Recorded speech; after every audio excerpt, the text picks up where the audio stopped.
ভিতরে শুধু রাজনীতি নাই, গোটা বিশ্বকে রাজনীতিকে আমি শিখাই, অর্থনীতি শিখাই, পৃথিবী চলবে কিভাবে তা আমি দেখাই।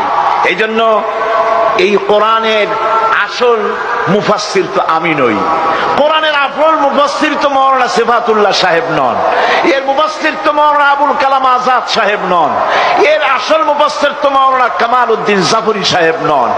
এর আসল মুফাসসির কে?